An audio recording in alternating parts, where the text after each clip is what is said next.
Ahora sí. Ahí ven bien, ¿verdad? Ahora sí.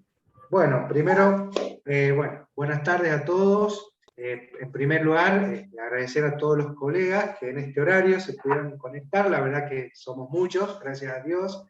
Obviamente, para escuchar a usted, doctora, en primer lugar, agradecerle por la participación y por brindarnos su conocimiento, su espacio, su tiempo, ¿no? Para poder aprender un poco más de todo este tema, lo que es el bruxismo, los trastornos temporomandibulares, y bueno, un gusto poder compartir con usted en el Colegio de Odontólogos, ¿sí? Muchísimas gracias y buenas tardes. Ahí Alejandra. Sí, buenas tardes. Bueno, yo le voy a leer el currículum de la doctora Eleonora. Ella es odontóloga recibida de la Facultad de Odontología de la Universidad Nacional de Tucumán. Terminó la especialidad en prótesis en la Universidad Maimónides en el año 2011. Es docente de la Cátedra de Oclusión, Diagnóstico y Terapéutica desde el año 2012. Actualmente está trabajando en su tesis doctoral y cursando una diplomatura sobre educación virtual. Tomó varios cursos como referentes en trastornos de ATM con el doctor Jeffrey Ofelson, Mariano Rocabado, Daniel Paisani, Jorge Learreta, Silvia Amor. También dictó cursos de ATM, bruxismo y placas cruciales en el Colegio de Odontólogos de Tucumán, el Círculo Odontológico de Tucumán y el Círculo Odontológico de Jujuy y de Catamarca. Bueno, la dejamos con ustedes a la doctora y bienvenida. Muchísimas gracias, doctora. La escuchamos. Bueno, muchísimas gracias. Buenas tardes a todos. Muchas gracias al Colegio de Odontólogos y a la Comisión de Educación Continua, Profesional, Permanente e Investigación por esta invitación. Muchas gracias a todos los presentes. Es siempre para mí un honor la invitación al colegio, a nuestro colegio, y cuando me invitaron este año, pensé que como en los años anteriores ya hablé de trastornos temporomandibulares, el año pasado puntualmente el abordaje de los trastornos temporomandibulares y del bruxismo en los tiempos de pandemia, esta vez quería focalizar, quería hacer un zoom un poquito más en el tema del bruxismo, en el tratamiento del bruxismo desde otro enfoque.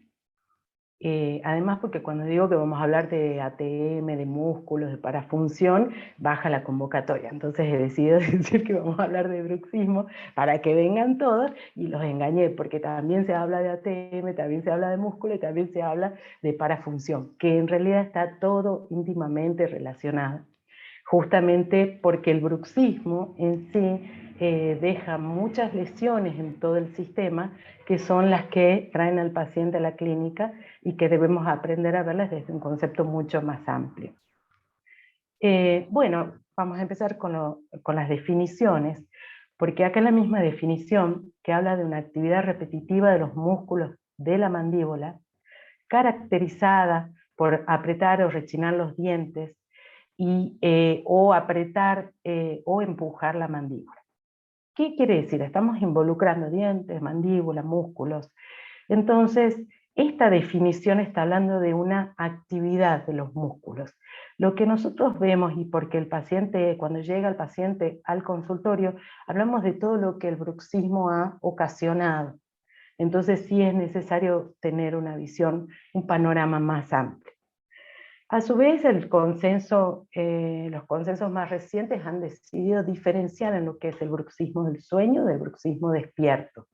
Son dos entidades que comparten algunos factores etiológicos y también algunas de las consecuencias, pero en sí tienen algunas diferencias que son importantes de tener en cuenta. Por ejemplo, en el bruxismo del sueño, algunos de los trabajos hablan del 1 al 15% de bruxismo del sueño en los adultos.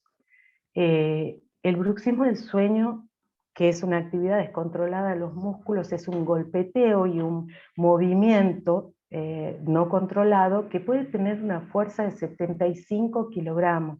Pensemos que los valores normales en la masticación de la fuerza que van a recibir esos dientes son de 10 a 20 kilogramos.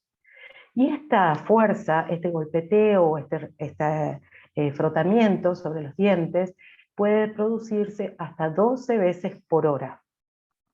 Entonces es muy común que después de esto, al despertar al día siguiente, el paciente llega al consultorio porque se le ha roto una muela, pero la culpa la típica galletita del desayuno. Entonces nosotros empezamos a pensar si efectivamente las galletitas son tan malvadas, o es que los 75 kilos que recibieron esos molares noches anteriores y durante mucho tiempo es lo que produjo la fractura de ese elemento. Con respecto al bruxismo del sueño también podemos dividirlo en dos, en un bruxismo primario y en un bruxismo secundario, es decir, que está relacionado con otro tipo de enfermedades. En el primario hay distintos factores que los estudios han relacionado, como la personalidad, la genética, los medicamentos, el estrés, la cafeína, la nicotina. También en el secundario está relacionado a otras enfermedades que tienen que ver con distonías orofaciales, el Parkinson, algunos tipos de autismo. Son muchas las enfermedades que pueden traer bruxismo de sueño. La verdad que en trabajos de investigación que no están citados en cada una de las diapositivas, son muchísimos, y al final tienen mi mail, yo les puedo pasar todos los trabajos de investigación sobre los cuales baso esta presentación. Hay muchísima investigación desde hace muchos años y muchísima reciente.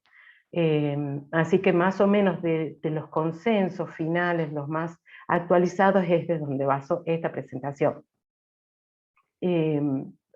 ¿Cómo se puede presentar las manifestaciones de este bruxismo? Primero, que hay un ruido de frotamiento, que lo escucha generalmente quien duerme con la persona, y lo consideramos como un bruxismo del sueño cuando es más de 2 veces semanales, ¿sí? Porque puede ser que ocasionalmente haya ruidos, pero si se los escucha más de 2 veces semanales, sí podemos estar hablando de un trastorno presente. También va a haber desgastes, va a haber fracturas, va a haber un dolor matinal a nivel de los músculos, puede haber fatiga muscular, un cansancio muscular al despertar, una cefalea que se presenta por la mañana, y también vamos a encontrar movilidad dentaria en algunos casos, dolor dentinario al despertar. Entonces estas son algunas de las manifestaciones que nos van indicando de que durante la noche, aunque nadie lo haya escuchado, puede haber pasado algo. Vamos a encontrar también nosotros en la inspección una hipertrofia de los masseteros y de los temporales. A veces el mismo paciente puede hablar de que se ha modificado la forma de su cara, porque lo siente más duro, o es donde palpa el dolor. También vamos a observar heridas en la lengua o indentaciones o la línea alba. Todo esto vamos a ver fotos más adelante, pero todo esto está hablando de que hay parafunción, es decir, que los músculos de la boca, que no son pocos, y no son solo los elevadores o los depresores, están en parafunción, es decir, que están trabajando de más, innecesariamente. Ahora, en cuanto al bruxismo despierto, hay menos investigación que el bruxismo del sueño, porque tiene que ser autorreportado por el paciente, es el paciente el que cuenta, y si bien hay algunas placas para poder registrar, es más el reporte del paciente sobre su bruxismo, sobre su apretamiento diario, que es el que sirve para saber que existe y cuánto es en realidad, perdón, es la frecuencia. Sobre bruxismo despierto, los estudios hablan de 20 a 30% de los adultos con bruxismo despierto. Estamos hablando de un alto índice. Se debe más que nada a la tensión emocional o psicosocial. Es más, el paciente puede a veces identificar situaciones las cuales le produce ese apretamiento, y esto es muy importante que suceda. Se trata de una posición estática y silenciosa. Entonces, no hay un frotamiento dentario, no se manifiesta con desgastes dentarios, pero sí con una hipertrofia de los masseteros, ¿sí? Y también con trastornos temporomandibulares, porque reciben las fuerzas constantes de los músculos en una posición de apretamiento. Entonces la articulación y los músculos se ven lesionados por esto. Bien. Vamos a hablar un poquitito de etiología, ¿sí? Pero porque la etiología es realmente muy amplia y es multifactorial, pero tenemos que tener la idea de la etiología para poder pensar cuál va a ser el enfoque de nuestro tratamiento. Con respecto a los factores, dentro de todo lo que dice la literatura, Los factores biológicos, psicológicos y de origen exógeno son en los que están todos de acuerdo. Y en cuanto a los biológicos, los neurotransmisores son un mundo. Hay un montón de trabajos y de publicaciones sobre qué neurotransmisor trabaja en el bruxismo, sobre todo el bruxismo del sueño, pero también en relación con el bruxismo despierto y las manifestaciones a través de la ansiedad o del estrés. En cuanto a los factores genéticos, en muchos de estos trabajos se les pregunta si parte de la familia también sufre de los mismos problemas, del mismo problema de bruxismo, y en los estudios han descubierto que sí, que hay factores genéticos que pueden estar relacionados. De hecho, a nosotros en el consultorio, cuando nos llega a veces una mamá y que es diagnosticada con bruxismo y pregunta, ¿y esto puede ser hereditario? Porque mi hijo mayor yo sé que está bruxando. O al revés, a veces nos dicen, yo sé que mi papá bruxaba también, así que esto es hereditario. Preguntan, sí, la respuesta es sí, hay un componente genético en esto. Y por otro lado están los despertares corticales, y esto tiene que ver con las fases del sueño. También las vamos a pasar medio rápido como para que tengamos una idea.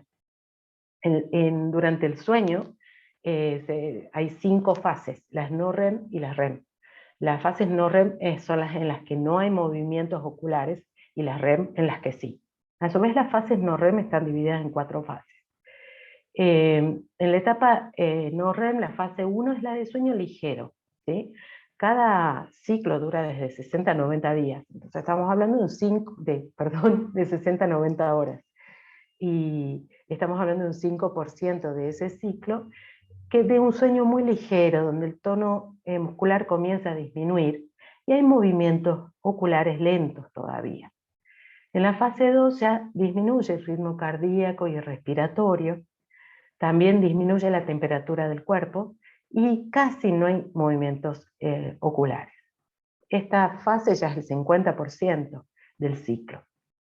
La fase 3 ya es la transición al sueño profundo y el tono muscular está claramente disminuido.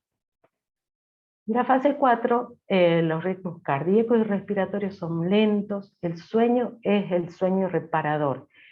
En esta fase es donde el cuerpo consigue el descanso físico. Es donde todas las estructuras pueden conseguir una reparación, pueden conseguir el reconfortarse y el descanso verdadero. Después viene la fase REM, en la cual ya se producen movimientos rápidos de los ojos, es la fase en la que soñamos, y en esta fase se resuelven las emociones. Es decir, en la fase no REM se resuelve lo que es lo físico, y en la REM las emociones. Es decir, lo vivido recientemente y lo anterior se articulan en esta fase. Ahora, ¿cuándo bruxamos? ¿Cuándo se produce bruxismo? En lo que coincide la literatura es que se produce en la transición de la fase profunda a la fase más ligera de sueño. ¿Sí? Es decir, en la fase 1 y 2 puede producirse algunos episodios de bruxismo, y en la fase REM, que es un sueño más ligero, también. Bueno, ahora, factores psicológicos, y acá también es otro mundo, donde pueden encontrar un montón de publicaciones, un montón de literatura, que trabaja sobre todos los factores psicológicos del bruxismo, y son muchos, están muy estudiados. Sin embargo, vamos a ponernos de acuerdo en algunos que son los que entran en consenso todos los autores. Estos son la sensibilidad al estrés, algunos rasgos de carácter individual y la ansiedad. ¿Por qué hablamos de sensibilidad al estrés? Porque el estrés en sí no es un factor. No todas las personas tienen la misma sensibilidad al estrés. ¿Y cómo puede producir el estrés? ¿Cómo nos puede llegar a afectar a nuestro sistema, a los músculos? Vamos a un repaso pequeño de cómo trabajan los músculos. Esta es una fibra esquemática, una fibra muscular. Esta fibra muscular está compuesta de forma haces con otras fibras musculares, y estas fibras van a producir esa contracción, ese acortamiento, para acercar uno de los huesos al otro, produciendo el movimiento. Siempre hay un hueso móvil, que es y el hueso, la inserción fija, la inserción móvil, que se va a mover con este acortamiento muscular. Bien, ahora todo esto siempre está regulado por el sistema nervioso central, ¿sí? Acá está representado por este cerebro, pero es mucho más complejo. Está el mesencéfalo, está la médula, y es un complejísimo sistema que va a manejar nuestra función neuromuscular. Con las motoneuronas alfa, llegan directamente al músculo esquelético, y en la placa motora, cuando llega la información de la motoneurona alfa, se va a producir la contracción, ¿sí? Cuando la contracción implica un acortamiento del músculo, pero hay una tensión constante, se llama contracción isotónica. Ahora bien, hay momentos en los que el hueso, que la inserción móvil se encuentra traccionada o estirada, o debe fijarse, como en algunos otros casos. Entonces esa tensión que recibe el hueso en contraposición con la dirección de la fibra va a producir otro tipo de contracción, que es una contracción que no produce el acortamiento del músculo, sino que mantiene la longitud. Entonces esta contracción se llama contracción isométrica. Aumenta el tono de esos músculos, aumenta la contracción, pero no disminuye el largo del músculo. Bien, ahora bien, también tenemos que cuando se produce una contracción isotónica, en algunas funciones, por ejemplo, como la mía, la del habla en este momento, como la de la masticación, necesitan que al relajarse el músculo no vuelva a su posición inicial, sino que tenga una relajación controlada. Es como que el músculo se sienta al borde de la silla porque ya le toca pararse otra vez, ¿sí? Entonces es una relajación controlada que se da en un montón de funciones, de situaciones funcionales. Ahora, por ejemplo, tengamos este ejemplo.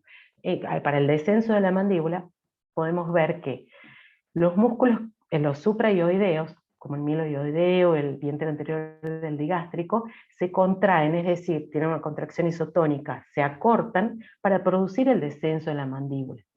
Mientras tanto, para que eso suceda, se tiene que fijar el hueso ioides, y para eso una contracción isométrica del vientre posterior del digástrico, del estiloioideo y de los infraioideos va a permitir que el hueso no sea traccionado y que permita que quien se mueva sea la mandíbula. Y por otro lado, mientras se produce el descenso, los elevadores también tienen que tener una relajación controlada, porque no se relajan del todo, porque ya les toca volver a contraer. Es decir, este era como para tener un ejemplo de cómo suceden este tipo de contracciones, porque los músculos no es tan simple su control tampoco, porque existen distintas maneras y mecanismos de activarlo. Lo mismo pasa con los músculos de todo el cuerpo. A todo esto, como les decía, todo está regulado por el sistema nervioso central, pero el sistema nervioso central no solo emite información, sino que también la recibe.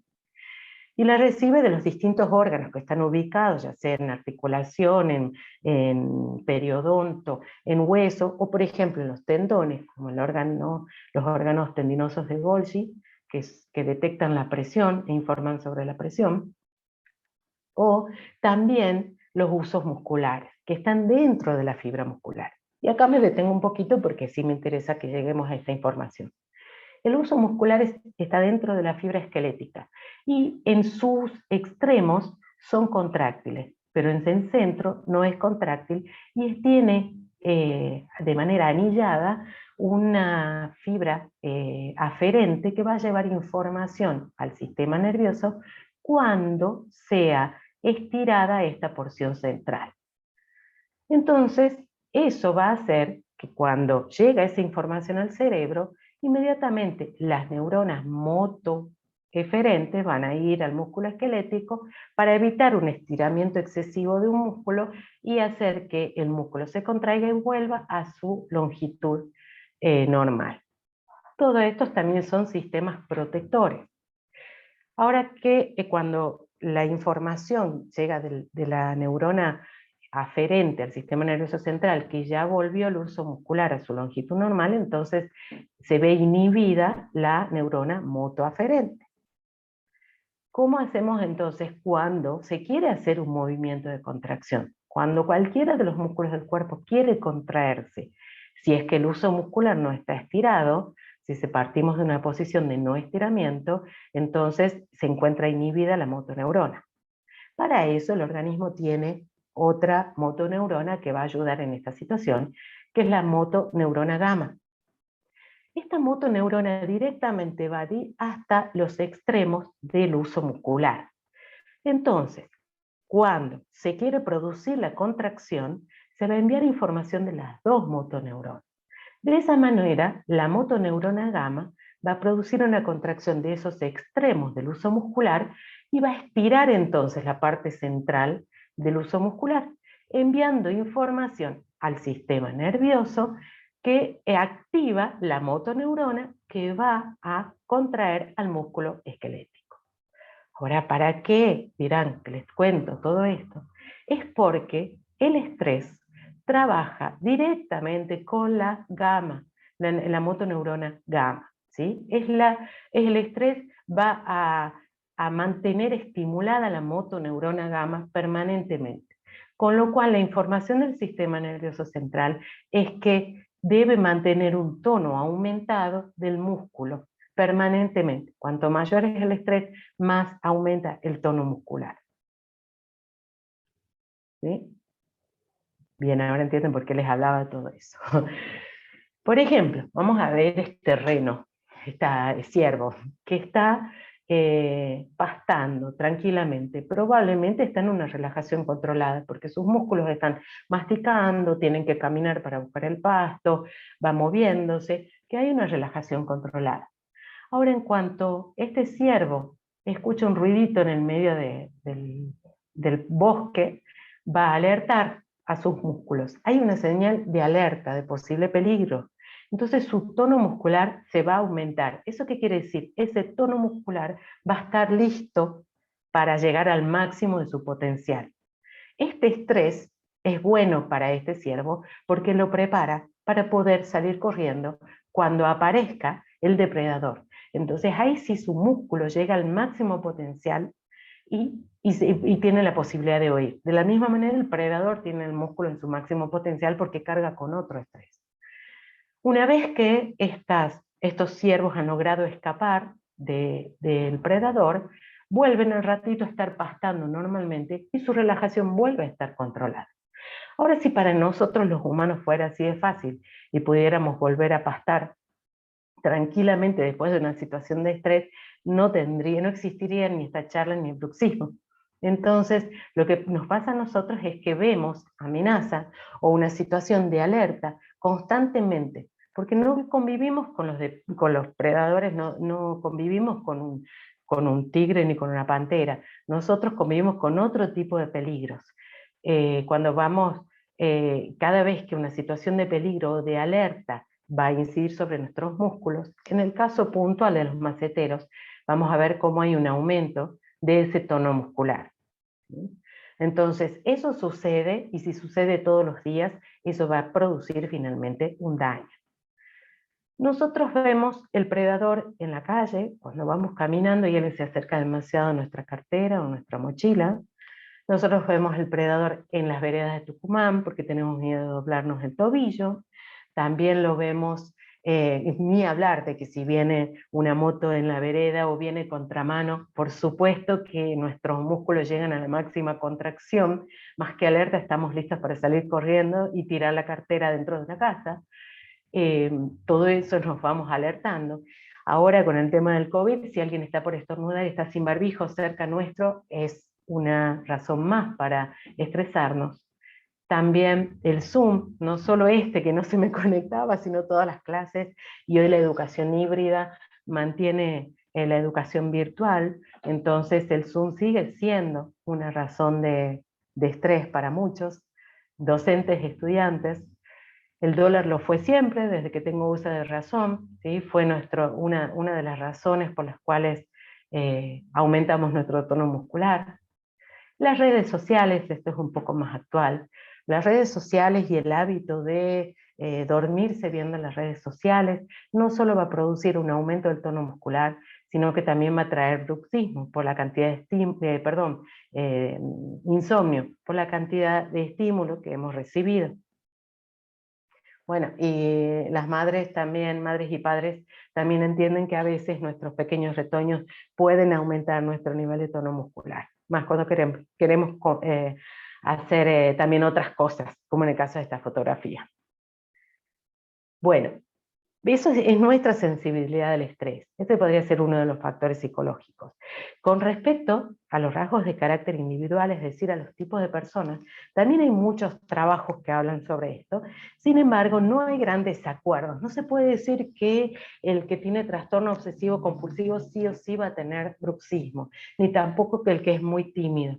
Hay distintos rasgos y algunos trabajos indican que, por ejemplo, el tipo de persona que es más trabajadora, que es más proactiva, que es más agresiva y más competitiva, puede tener un poquito más de predisposición que aquel que se toma la vida con un poquito más de tranquilidad, que los estímulos externos lo afectan menos porque los puede manejar de otra manera. No es que no tenga actividades, sino que las maneja de otra manera, y son personas con menos propensión a enfermarse. Estos los dividen en tipo A y tipo B según los estudios, y tienen muchas características ambos tipos de individuos. Lo importante es que más o menos el paciente tiene que saber que mucho de su personalidad también puede poner en juego la mayor cantidad o menor cantidad de episodios de bruxismo. Pero su personalidad no es algo que él pueda cambiar, y mucho menos nosotros. Pero sí es a tener en cuenta, es algo a tener en cuenta.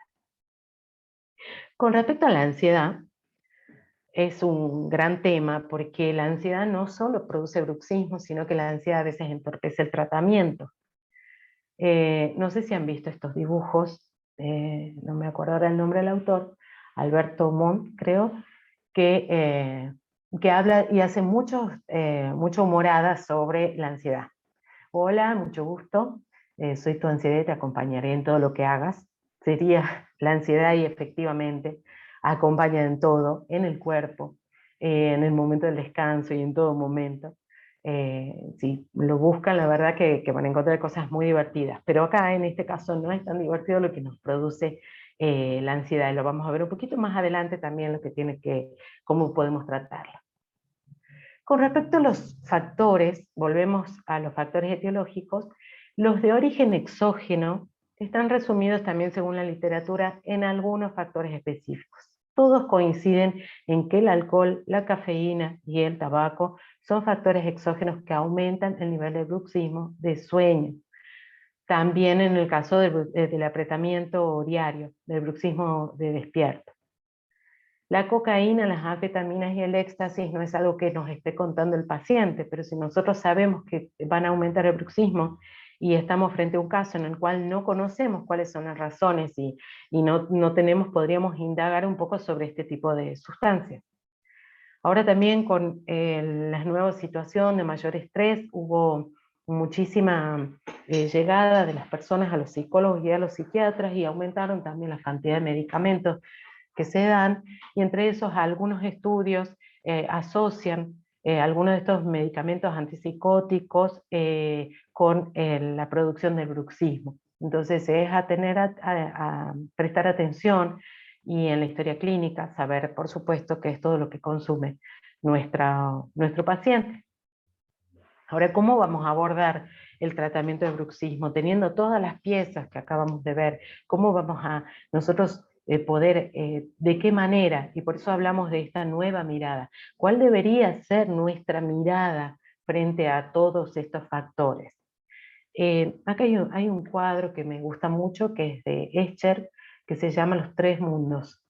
En este cuadro resume de alguna manera cuál es la idea de esta presentación, en la cual hablo de estos tres factores que se pueden presentar, estos tres mundos que se presentan. Vemos en la superficie flotando las hojas, y esto podríamos hablar de que es un mundo superficial. Por debajo del agua vemos pasar un pez. Ese pez hablaríamos de un mundo profundo, más profundo. Y a la vez vemos reflejado en el agua el cielo y la sombra de los árboles. Podríamos estar hablando de un mundo exterior. Pero si vemos el bruxismo, lo vamos a ver en esta imagen, como los tres mundos en uno solo, ¿sí? Vamos a hablar un poquito entonces qué serían estos tres mundos en el bruxismo. Cuando hablamos del mundo superficial, hablamos de lo que vemos, de la sintomatología, de los signos del paciente frente a su bruxismo. Entonces vamos a hablar de fisuras, de desgaste, acá en este caso sumado a la erosión. También hay trabajos que asocian todos los problemas gástricos y reflujo gástrico al bruxismo. Los desgastes, la erosión, las fisuras, atrición, afracción. Acá vemos muchas fisuras en los dientes, que es como cuando se marca el vaso y algún día la galletita lo va a romper. También se ve la fracción. Esto es lo que vemos en nuestros pacientes permanentemente. Acá en este caso podemos ver como los dos centrales están, además de con fracturas y desgastes dentarios, también están con un color más oscuro porque es un diente más exigido, igual que el canino, a diferencia de los laterales que no reciben fuerzas parafuncionales. También puede haber desgastes de provisorios, hasta de pernos. También, bueno, acá vemos un poquito más de las fisuras, de las lesiones de afracción. Fracturas, que también parece que hubo epidemia durante la pandemia. Fracturas de raíz. Fisuras que a veces hace falta colorearlas para poder verlas, pero el paciente habla de un dolor punzante al masticar, y muchas veces está relacionado con una fisura. Es importante explorar para buscarla. A veces están pigmentadas y se las ven solas. Bueno, y más fracturas, ¿sí? Además hay trabajos que asocian los torus mandibulares también con la sobrecarga y sobreesfuerzo muscular, ¿sí? Entonces es otra de las cosas a las cuales vamos a estar atentos en nuestra inspección. La línea alba también habla de músculos en parafunción, músculos que esta línea alba o cresta se corresponde con la unión de los elementos dentarios. Hay una fuerza muscular que está trabajando haciendo presión sobre los elementos dentarios. Como decíamos al comienzo, los músculos que a los cuales debemos atender no solo son los elevadores y los depresores, también la lengua, que realmente tiene tanta incidencia sobre la postura mandibular, sobre el hioides, sobre la respiración, sobre sobre la alineación dentaria. La lengua no la podemos ver como un agente externo que viene de visita. Está todo el tiempo y tiene mucha acción sobre nuestro sistema. Entonces, ver una lengua que está identada nos está hablando de que esa lengua hace fuerzas, ¿sí? Y hay que ver qué tipo de fuerzas y qué tipo de lesiones va a causar. Vamos a ver también hipertrofias en los maceteros. Hipertrofias en los maceteros, a veces también hipertrofias en los músculos cervicales. ¿En qué vamos a ver también en las ATM? Y acá les voy a mostrar cómo la acción muscular, vamos a hacer un repaso de qué tipo de lesiones puede producir adentro de las ATM. Cuando recordemos que la ATM está formando por el cóndilo, yo les dije que iba a hablar de ATM, no sé si iban a escapar. Ahora empieza a disminuir la cantidad de participantes de la reunión, se empiezan ahí. Los cóndilos del temporal, el cóndilo de la mandíbula, perdón, y la eminencia del temporal, se encuentran en una posición enfrentada con el disco interpuesto. Y en la normalidad, este disco suele ubicarse con la porción más delgada y fina, salvo en la posición de reposo, en la cual la porción del borde posterior del disco, que es un poquito más ancho, ocupa ese espacio dejado por las superficies articulares. Ahora, cuando sobre esta situación se aumenta el tono muscular, las fuerzas van a actuar sobre ese disco. Y esa fuerza repetida y constante del apretamiento o del bruxismo nocturno va a producir una deformación de ese disco. Ese disco deformado con un borde posterior más adelgazado ya no tiene un freno a la acción del músculo pterigoideo externo a superior, que con el estado de tono nada más, es decir, con su estado mínimo de contracción leve, sin acortamiento, tracciona de ese disco un poquito hacia adelante. Al estar el borde adelgazado, lo va a llevar un poquito para adelante, desplazando el disco. Y este tipo de trastorno se llama desplazamiento discal. El paciente puede abrir normalmente la boca todavía porque el cóndilo va a buscar ubicarse en la porción más central del disco para poder hacer el movimiento de apertura. Y cuando se encuentra, pasa el escalón y llega al borde, al centro más delgado del disco, va a hacer un ruido. Y muchas veces cuando vuelve va a hacer otro ruido, y eso se llama el clic simple, clic recíproco, que son de las primeras manifestaciones de que hay problemas adentro de la articulación, los problemas intracapsulares. Ahora bien, cuando esta articulación no es intervenida, cuando no se intervienen estas fuerzas que está recibiendo y continúan las presiones dentro de la articulación, ese disco se va a deformar aún más y los ligamentos también van a recibir algo de deformaciones. Al deformarse aún más, el disco va a terminar yéndose hacia adelante, produciéndose lo que se llama la luxación. Esta luxación discal no va a inhibir la apertura y el movimiento del cóndilo. Hay un micrófono prendido, no sé si alguien lo puede identificar. No va a inmovilizar al cóndilo. El cóndilo va a rotar y va a buscar encontrarse con el disco, y si todavía puede capturarlo, es decir, reducirlo, esta luxación se va a llamar luxación con reducción. Esto quiere decir que otra vez están juntos, cóndilo y disco, para producir el movimiento de apertura, que es una rototraslación sobre la eminencia del temporal.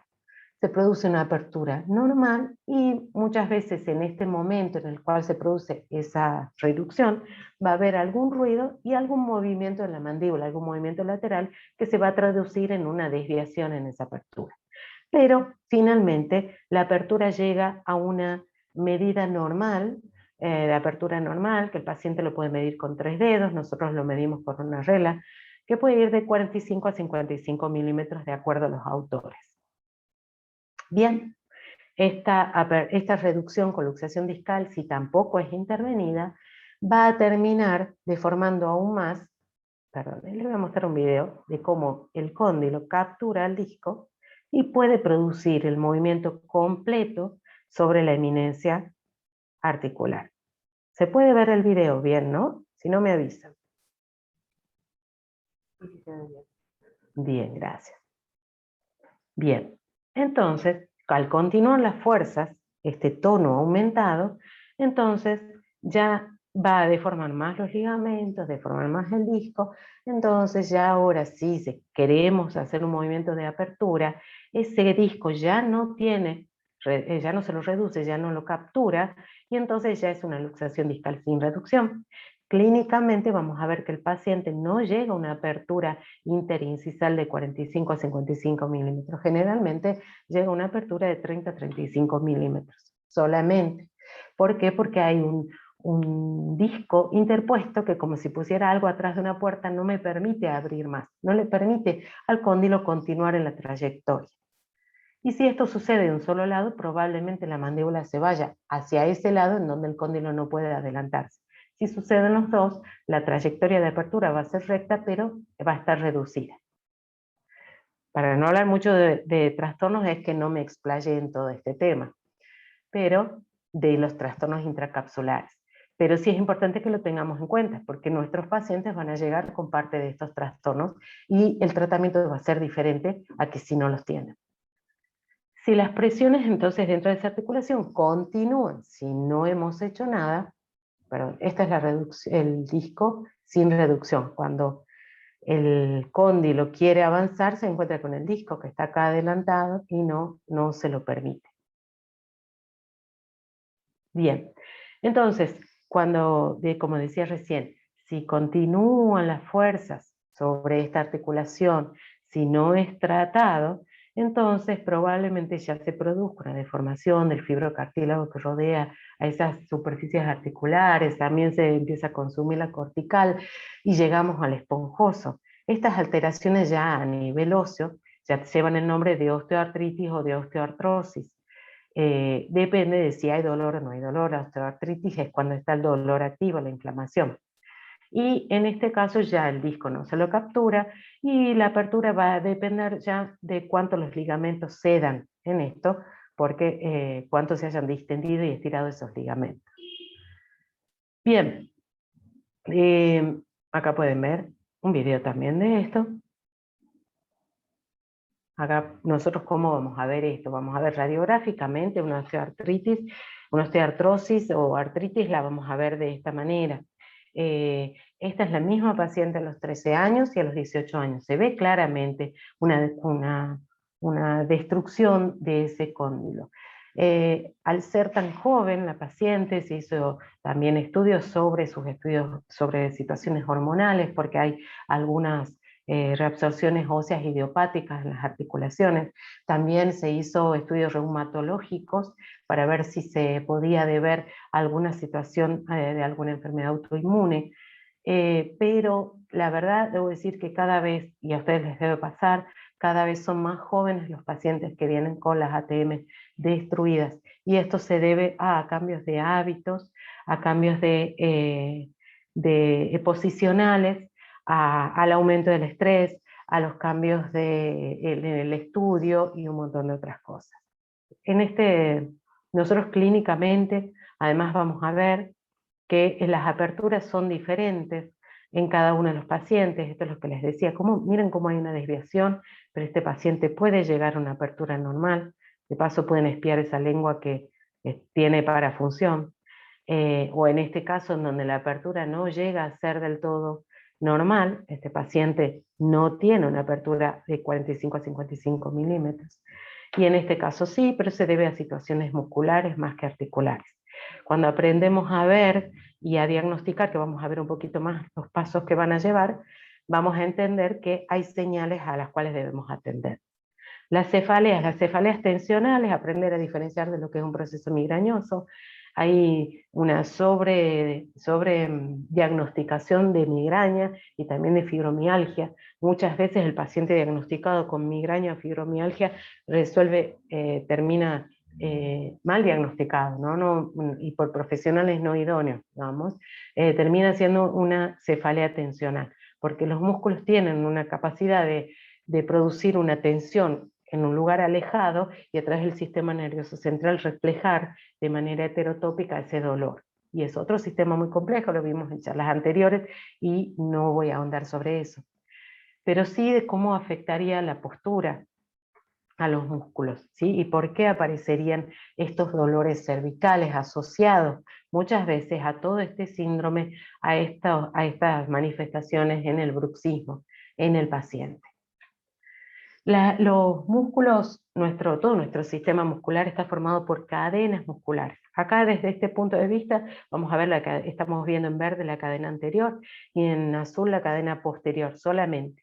Desde este punto de vista lo podríamos comparar como los tensores pueden mantener al mástil de un barco en una posición. Estos tensores van a mantener lo mismo, van a producir lo mismo cuando nosotros hacemos una flexión o una extensión, se van a producir, si se produce el acortamiento de los tensores de este lado, se va a producir una distensión de los tensores del otro lado. Lo mismo pasa a nivel del cuello.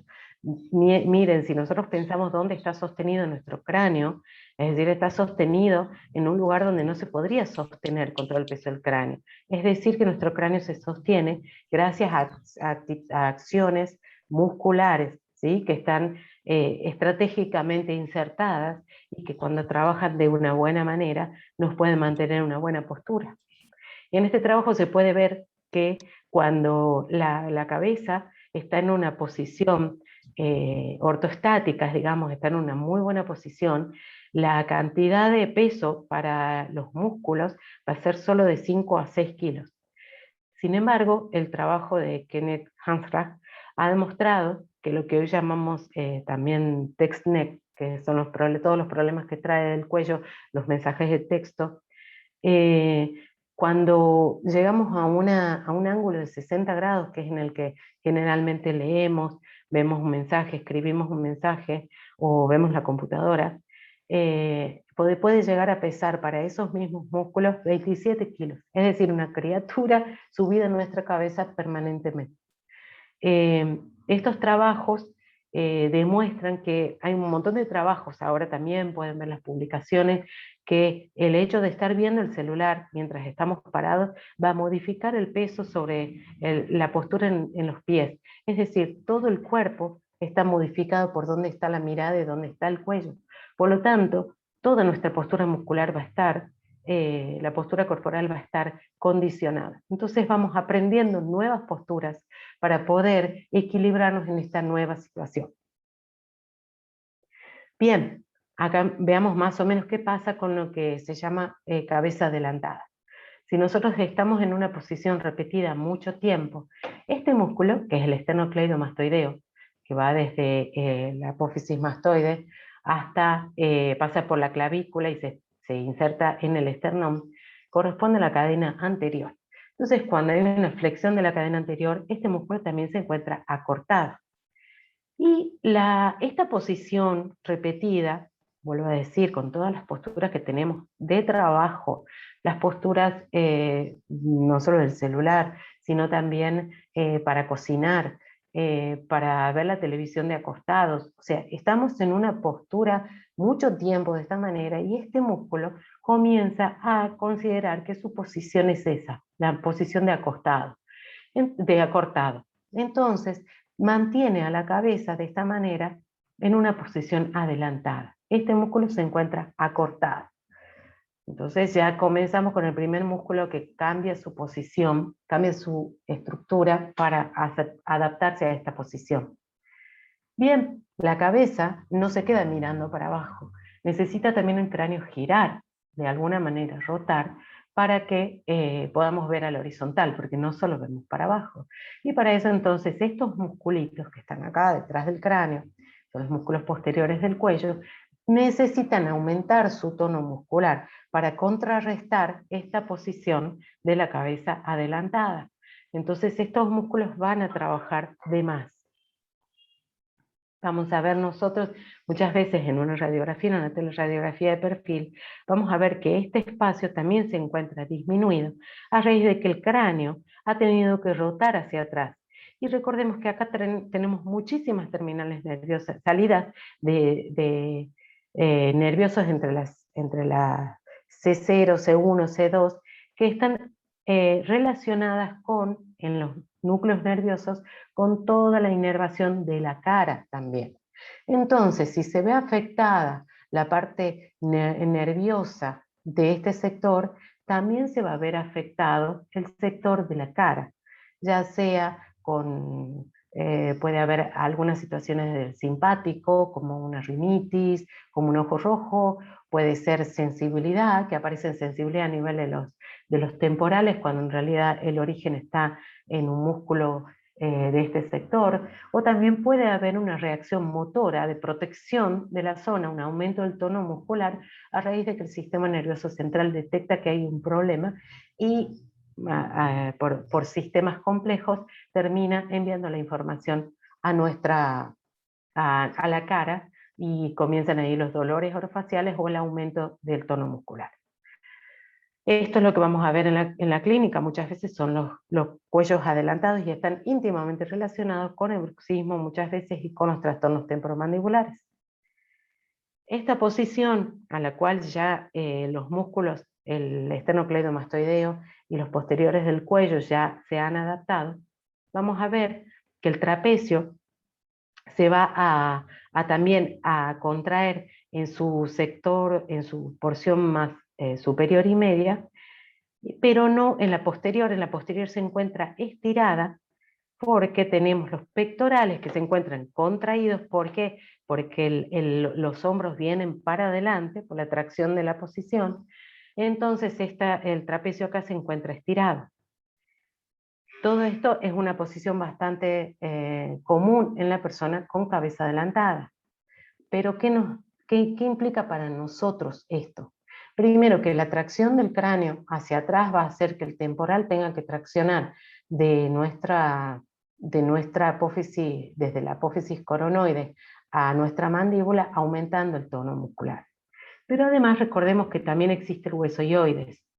El hueso ioides tiene inserciones que también van por el lomo ioideo hacia este sector.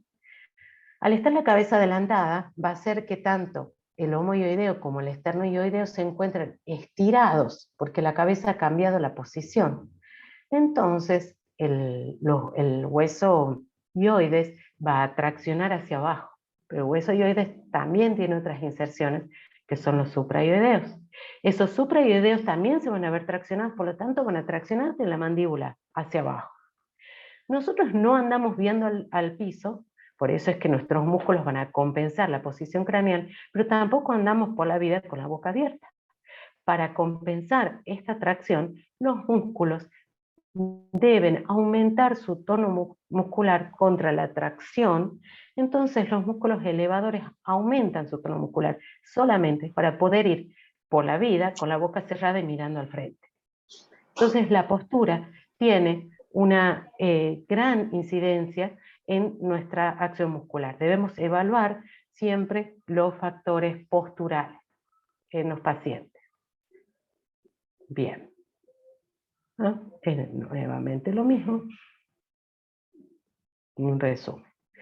La postura con el estrés van a ser una mezcla explosiva. ¿Sí? El año pasado con mis alumnos de la facultad hicimos una encuesta a 400 estudiantes de distintas facultades y en todos los casos aumentaron el dolor en la zona de las mejillas, el dolor de cabeza intenso, el dolor en cervicales y el dolor en la zona de los oídos.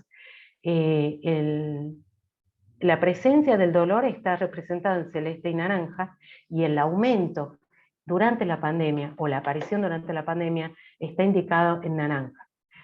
Por eso mismo sabemos que los grandes factores que se han modificado el año pasado son la postura y el estrés, a raíz de la educación virtual y de la situación que estábamos viviendo todos.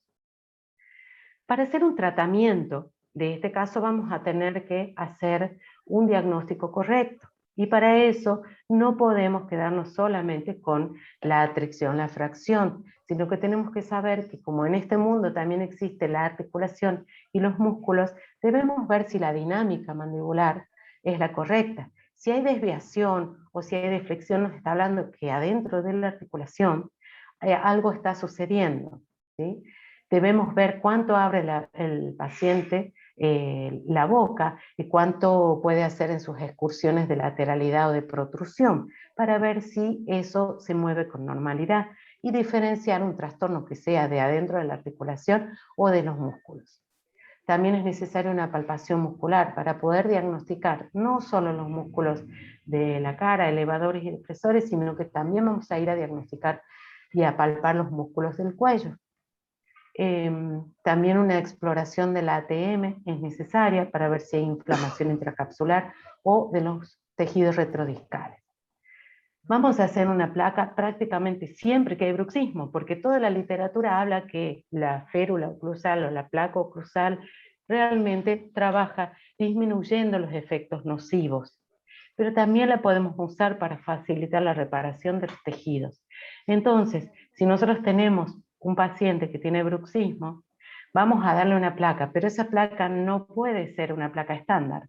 Debemos evaluar con qué placa vamos a trabajar en este paciente.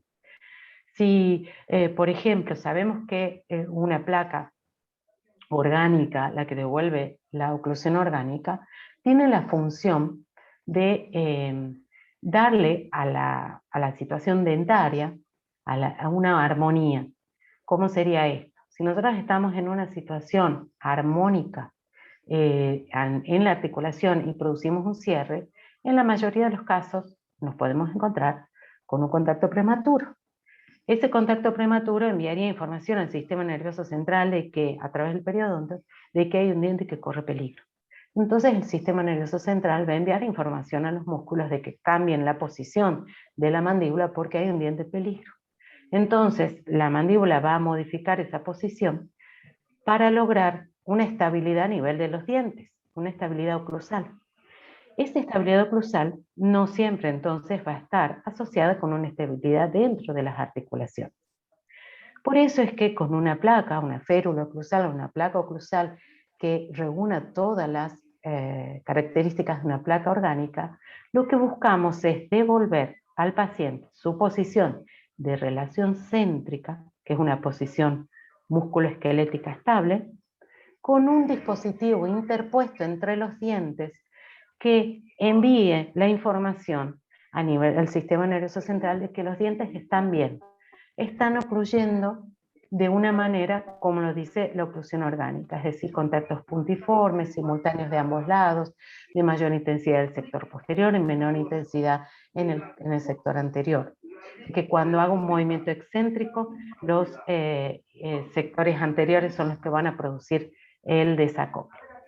¿Alguien tiene el micrófono encendido? Si lo pueden apagar. Ahí estamos. Pues, ¿qué pasa acá? ¿Qué pasa cuando el paciente tiene luxado su disco?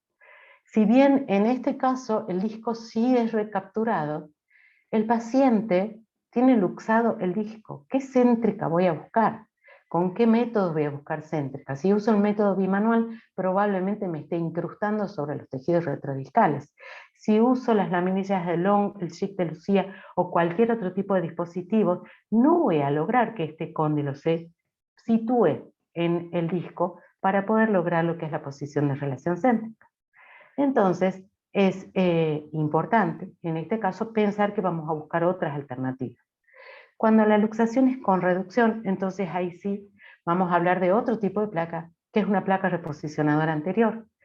El fundamento de esta placa es que mantiene al cóndilo adelantado durante el cierre, no le permite volver a una posición más posterior, entonces mantiene siempre en contacto al cóndilo, al disco y a la eminencia. No le permite terminar el cierre, entonces el cóndilo no se va para atrás, y de esta manera esta placa nos va a permitir la reparación de los tejidos que pueden estar dañados por traumatismo, tejidos retrodiscales.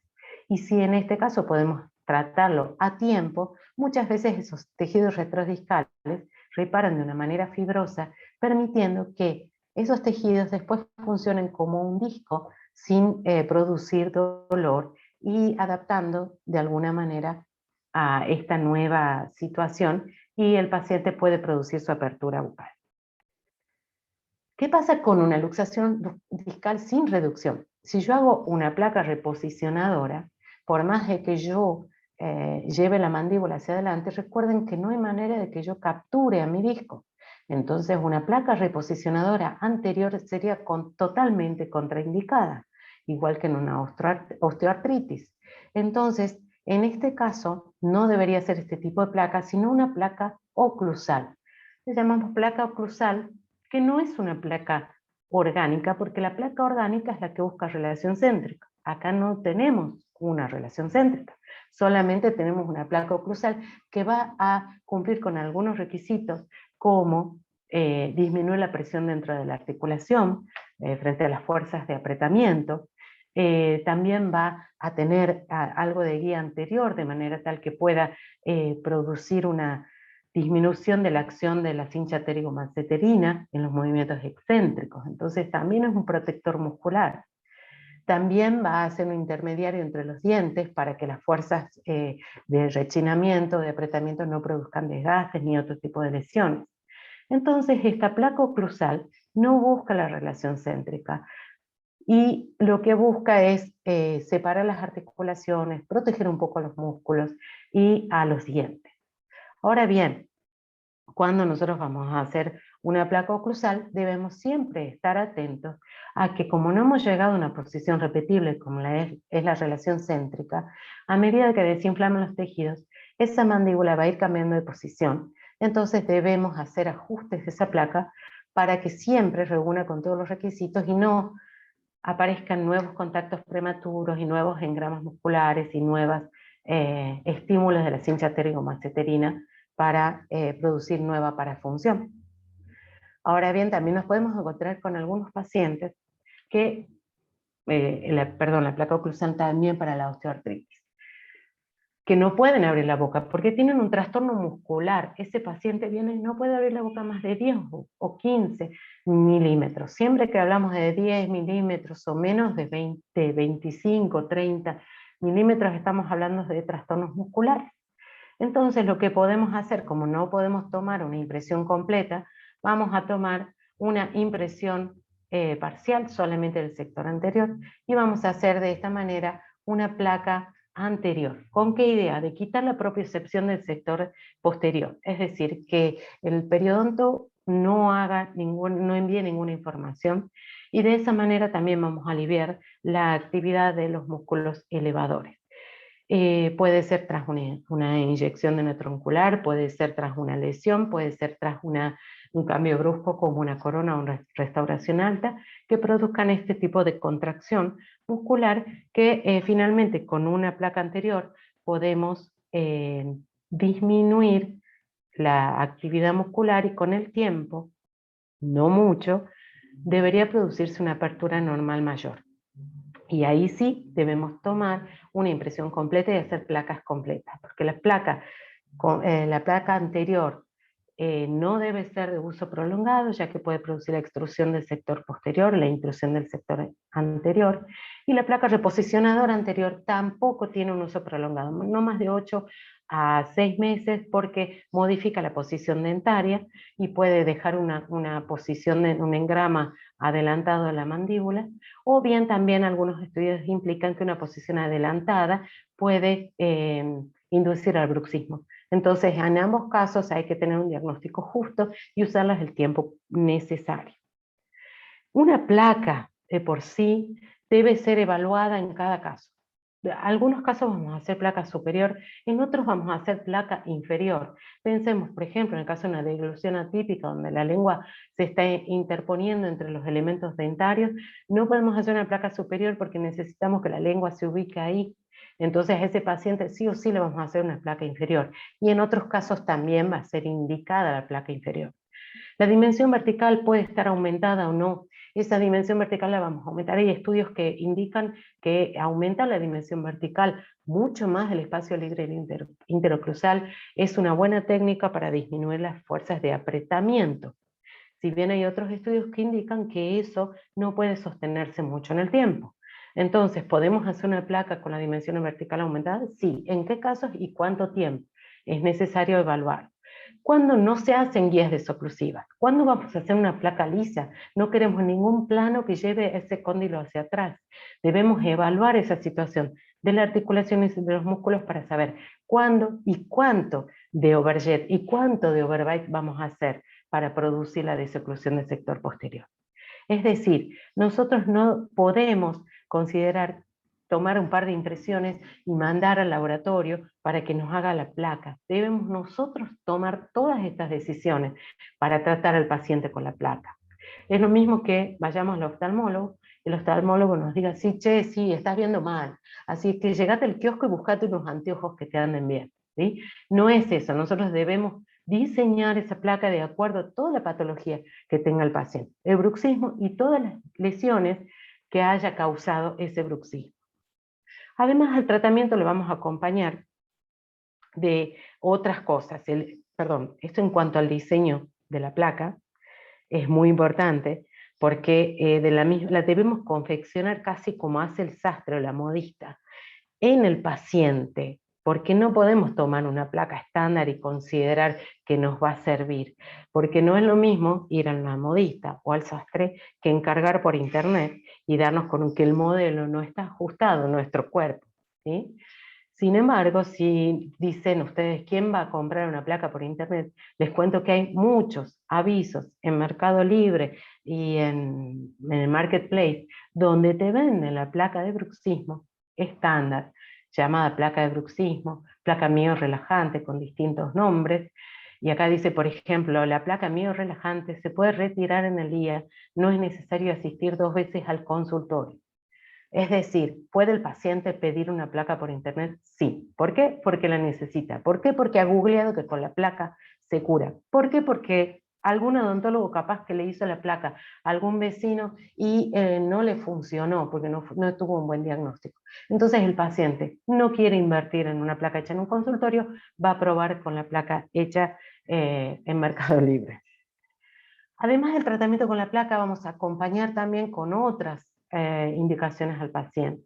Si hay dolor en la articulación, si hay dolor en el movimiento, un dolor muscular, tiene que acompañar este cambio que va a producir con dietas blandas, con bocados pequeños. El paciente no tiene que tratar de estirarla a la mandíbula para mejorar la situación muscular. Eso lo tiene que hacer un profesional, ¿sí? Cuando esté indicado. Si yo veo que un paciente tiene problemas solamente musculares, entonces sí indico al fisioterapeuta que trabaje sobre el estiramiento muscular, ¿sí? Que trabaje sobre la... Pero si estamos hablando de problemas adentro de la articulación, la manipulación de esa mandíbula puede aumentar el dolor y aumentar la contracción muscular.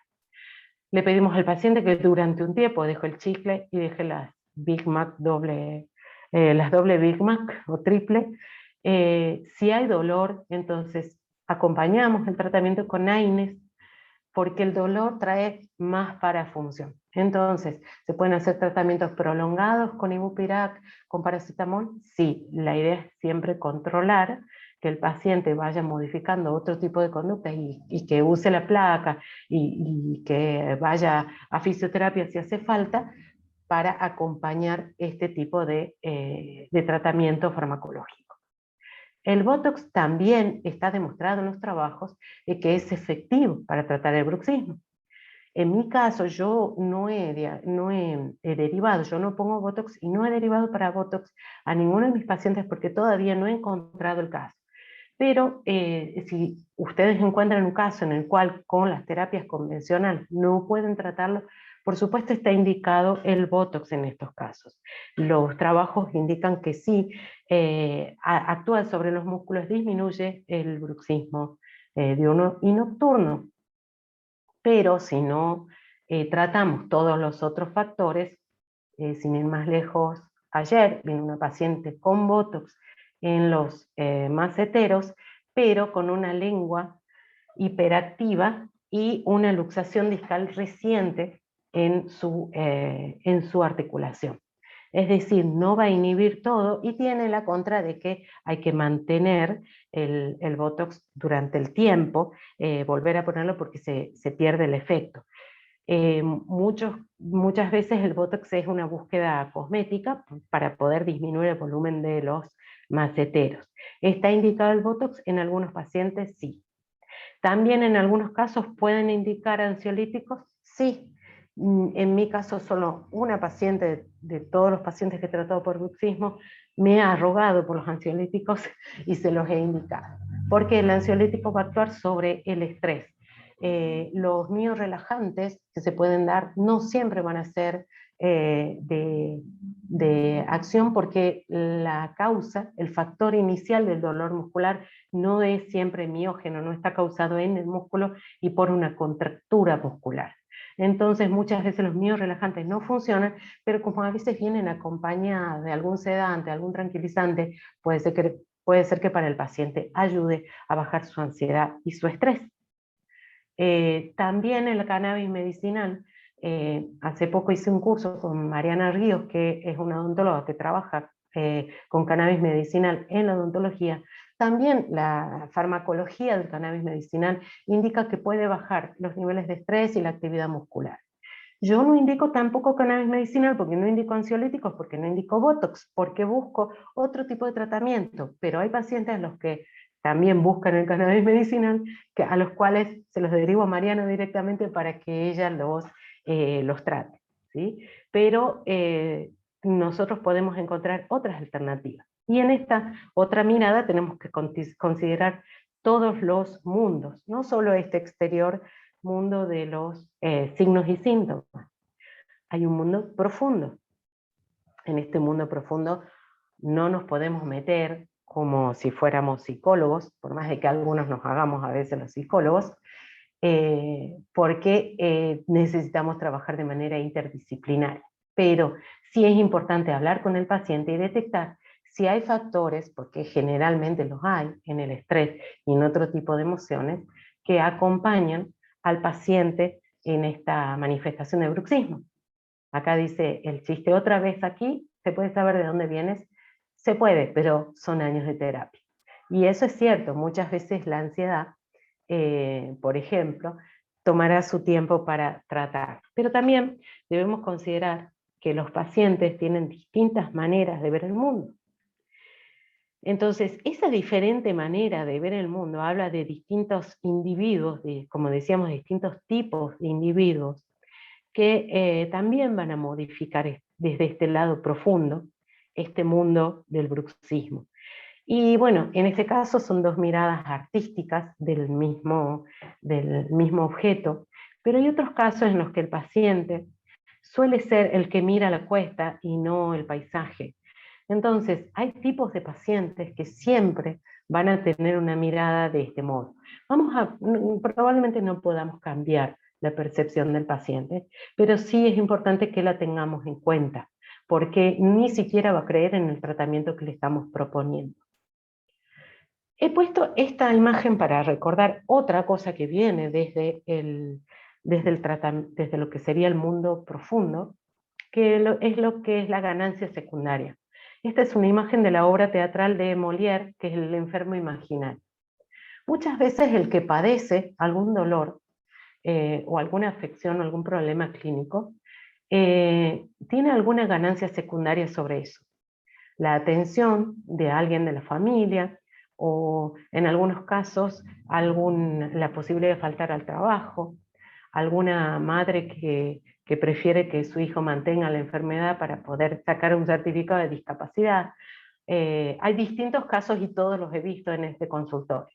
Hay, por ejemplo, uno que siempre cuento, donde, por ejemplo, un joven, ya no adolescente, un joven no seguía ninguna de las indicaciones que yo le daba para poder disminuir su parafunción y su bruxismo, es más, a veces ni usaba la placa. Y yo me he dado cuenta que entonces sus padres, separados, se juntaban para esto, para comunicarse conmigo, preocupados por este joven.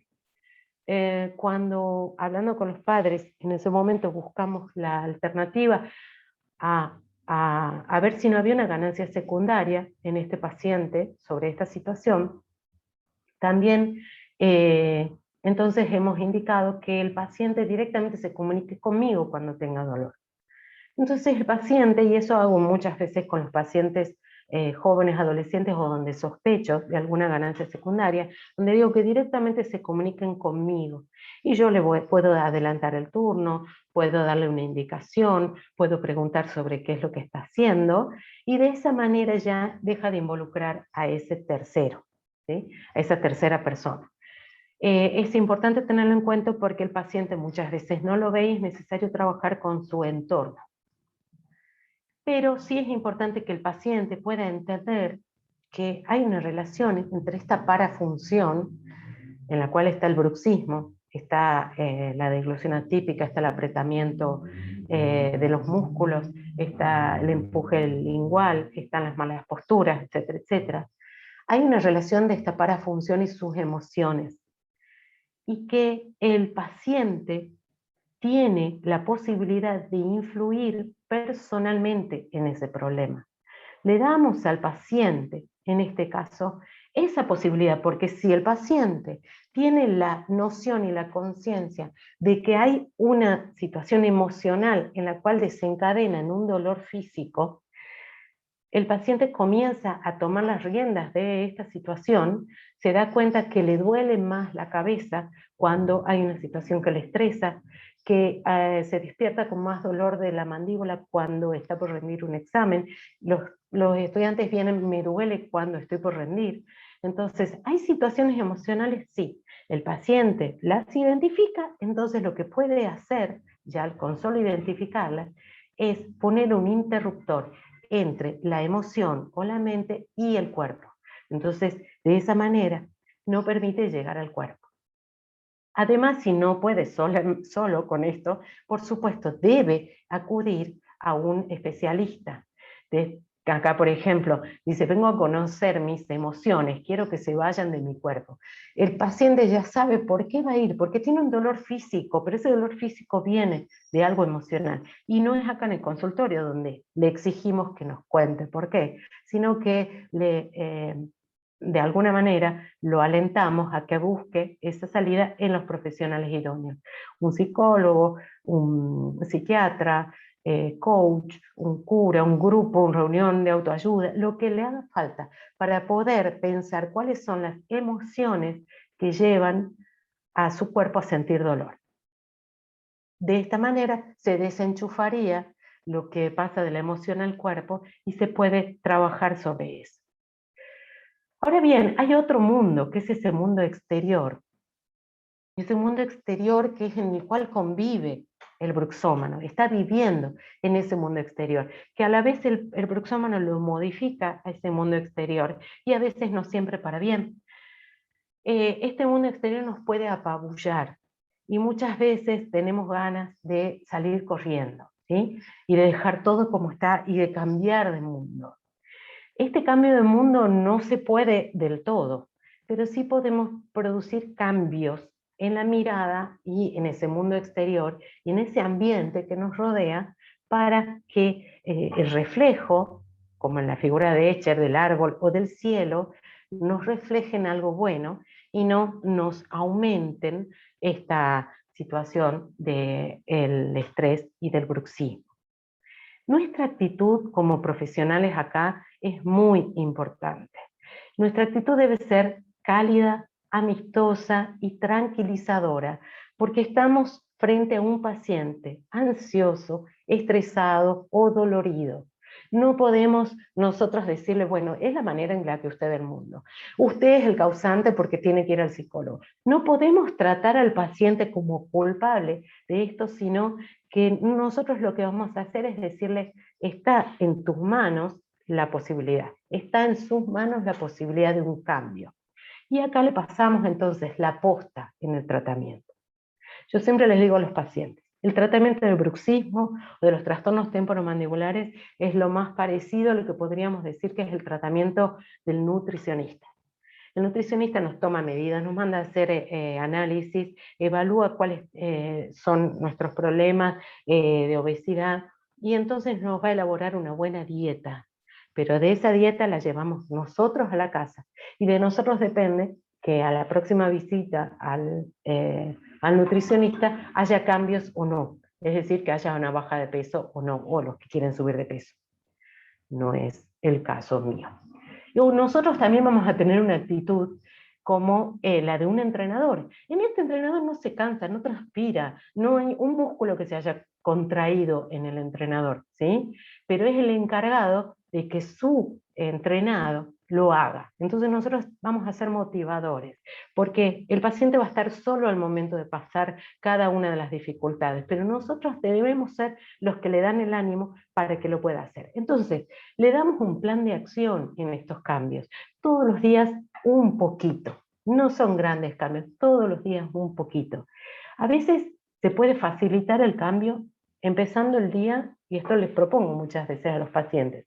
Empiecen el día poniéndose unas buenas zapatillas, porque eso les va a cambiar toda la postura corporal, les va a cambiar la actitud para subir o bajar una escalera. Hay cambios tan simples como esos que pueden modificar las ganas de salir a caminar o la velocidad con la que vamos a caminar. También lo tenemos que hacer simple, porque el paciente no siempre dispone de una hora para ir a hacerse masajes o para ir a hacer un estiramiento o la clase de yoga. Entonces le podemos dar ejercicios que pueden hacer en la misma silla de su oficina. Es decir, cada rato vas a resetear tus músculos, vas a hacer músculos de estiramiento, ejercicios de estiramiento de los músculos que necesites.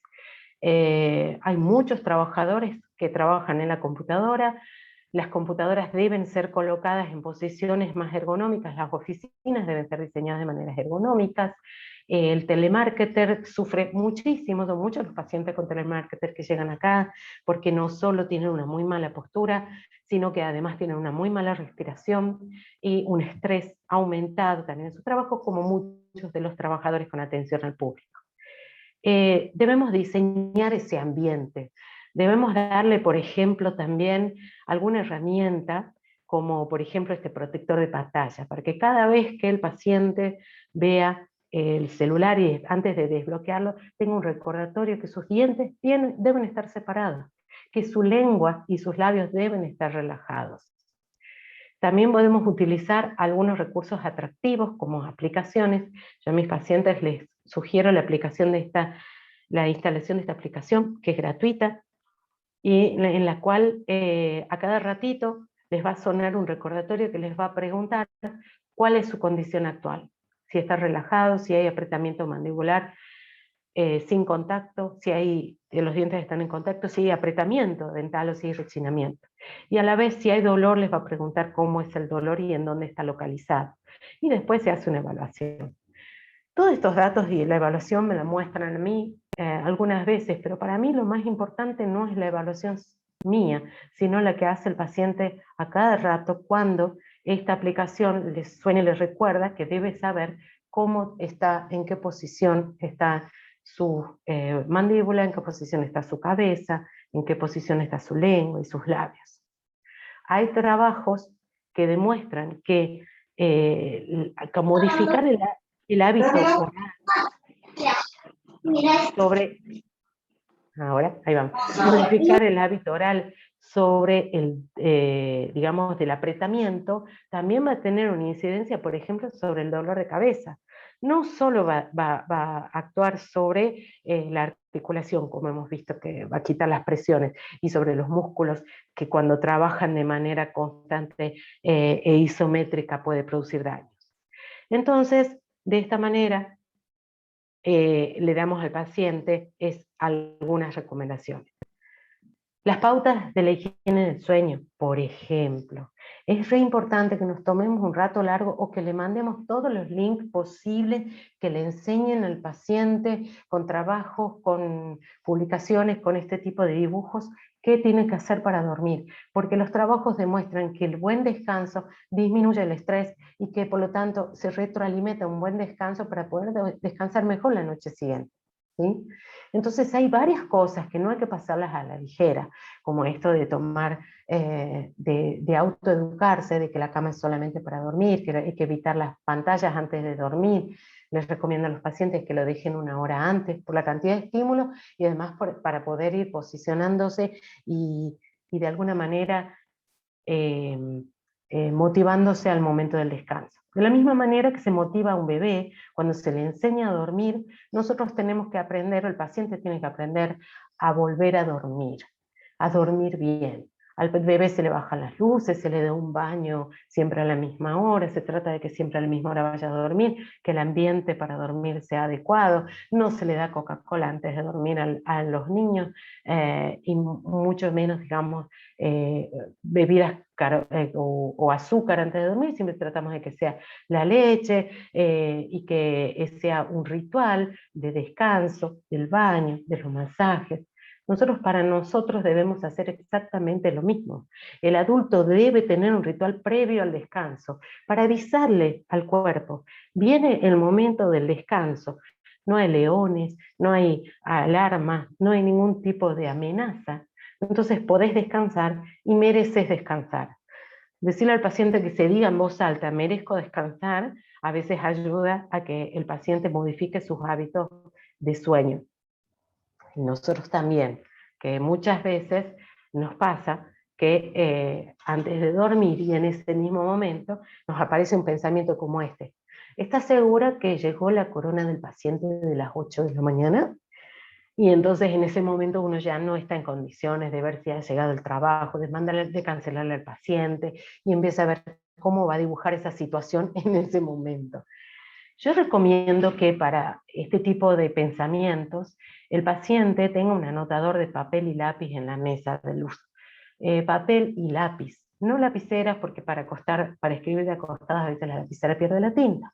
Y tampoco el celular, porque cada vez que uno quiera anotar un recordatorio en el celular, ya ha visto la notificación de alguna red social, y por más de que lo que veamos sea que nuestro mejor amigo está en Bahamas, seguramente nos va a servir un estímulo que finalmente va a volverse sobre nuestros músculos, dientes y articulación durante el sueño.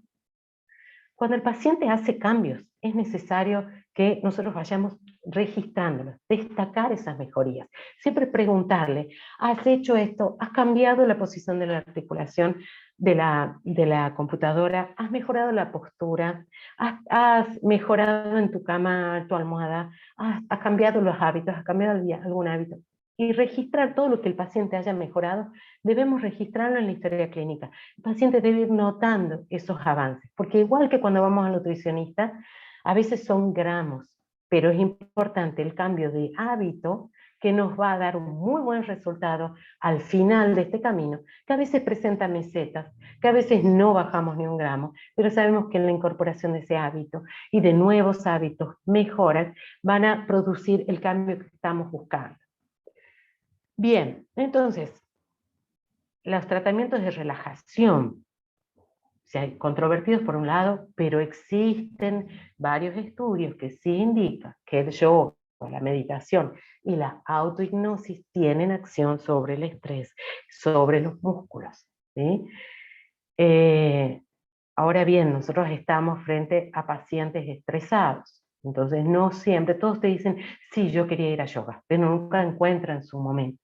Si nosotros les explicamos cuáles son las ventajas del yoga, por ejemplo, el yoga no es solo una filosofía de vida. Nosotros, el que va a yoga puede solamente usar el fruto de una buena respiración aprendida en el yoga, porque la respiración tiene directamente una incidencia sobre nuestro sistema neuromuscular, y también sobre las posturas, porque las posturas van a estirar las cadenas musculares. Entonces estamos de alguna manera reseteando con las posturas de yoga esos músculos que han aprendido nuevas posturas que son nocivas para el cuerpo.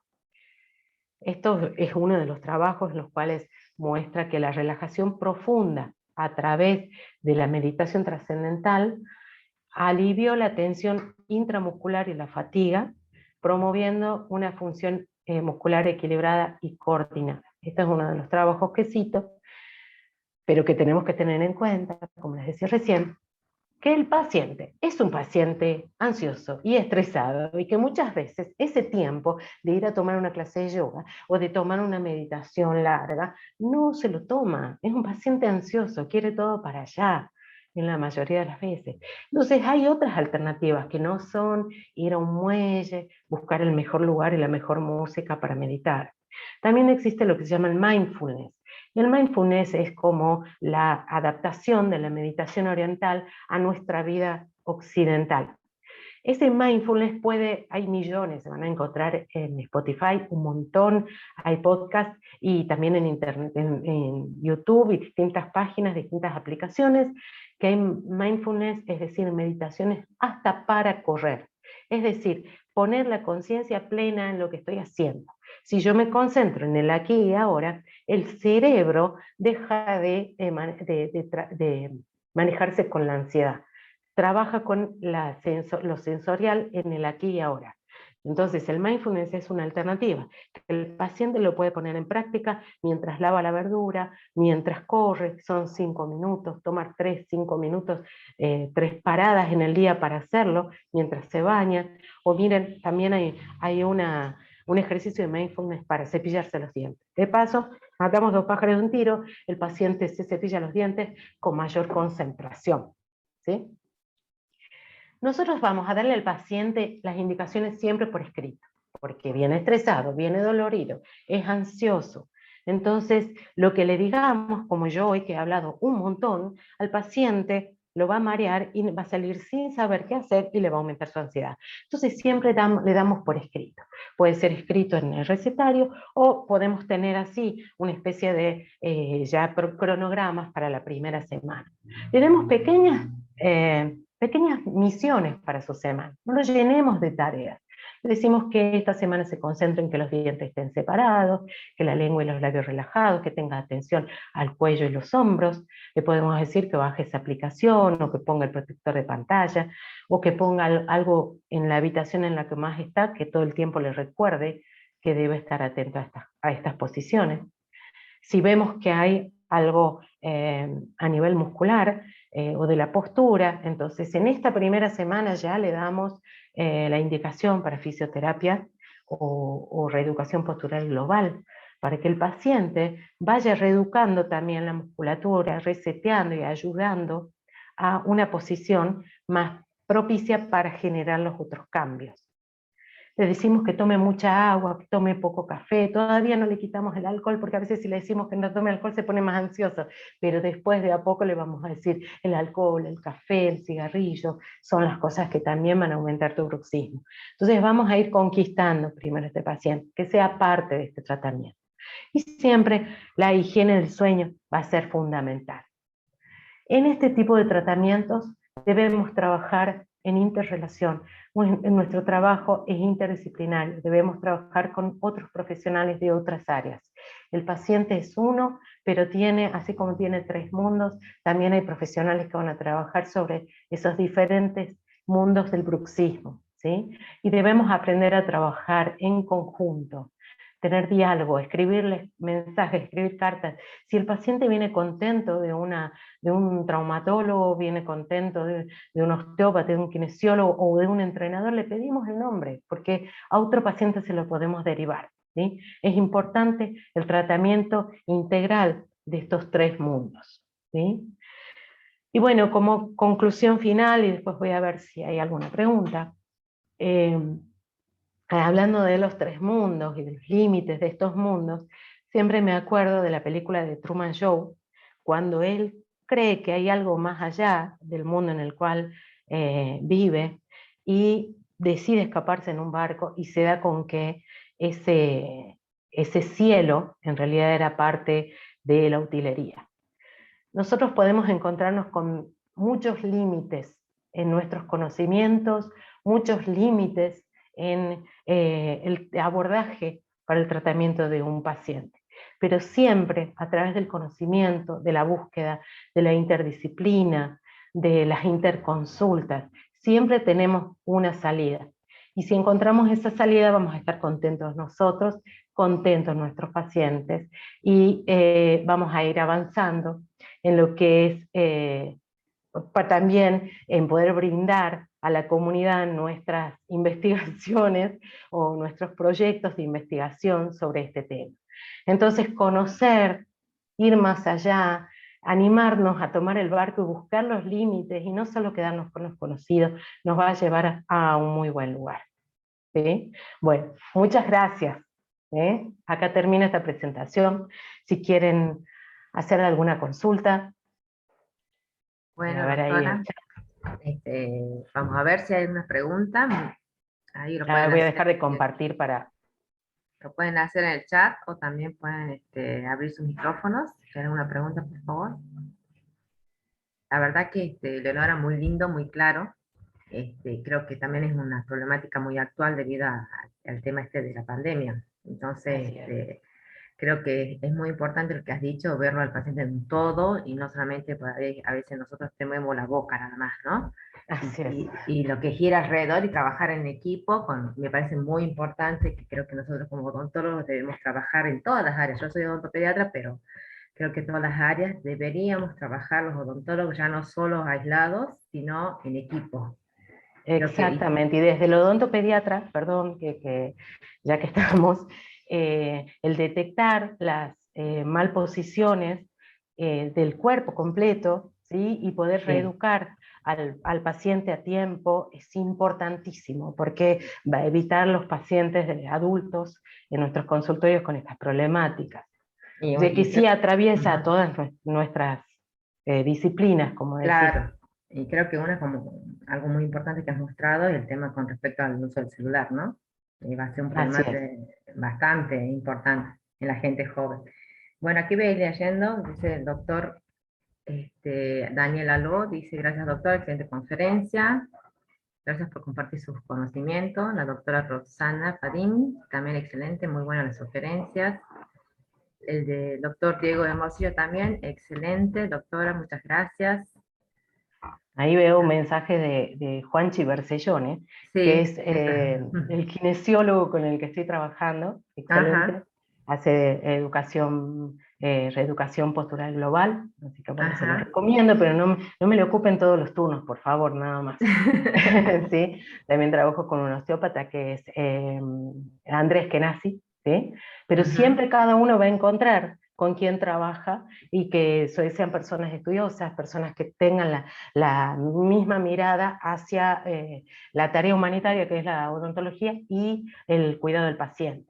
Tal cual, sí, sí. No, y creo que también uno de los consejos, como vos estás diciendo, que acudamos, ¿no? Si no sabemos, acudamos al colega y no estamos solos tampoco, ¿no? Así Eso es es, importante. así es. Así es. Bueno, acá la doctora Selva Beatriz Luna también, excelente la presentación. Felicitaciones, doctora, por la Muchas mirada gracias. interdisciplinaria. Doctor Montserrat Esther dice, excelente doctora, muchas gracias. Es una doctora también, Ah, exalumna. perdón, doctor. Bueno, Ajá. Bueno, Montserrat. de todas maneras usted ha puesto su mail, así Sí, que los invitamos a los colegas si tienen alguna duda que por ahí surja o algún caso de algún pacientito, que se perfecto. comunique con usted. ¿M? En nombre entonces Bueno, de la Comisión de Educación Continua del Colegio de Odontólogos de Tucumán, en estas primeras jornadas de actualización para los odontólogos, le agradecemos. La verdad que es un aporte muy importante y un tema bastante controversial, yo creo que con respecto a este tema, ¿no? Que aclaró muchas cosas y la mirada, la nueva mirada creo que es muy importante a tenerla en cuenta. ¿Sí? Muchísimas muchísimas gracias. gracias, Alejandra, otra vez a ustedes. Bueno, muchísimas ¿Sí? gracias. Luciana, te podés contactar por WhatsApp para que te mande el contacto de fisioterapeuta, ¿sí? O quien desee, ¿sí? Justo mando un mensaje. Está perfecto. Bueno, ¿Sí? Bueno, bueno, muchas muchísimas gracias. gracias. Muchas gracias a todos. Agradecemos a toda la presencia. Adiós. Hasta luego.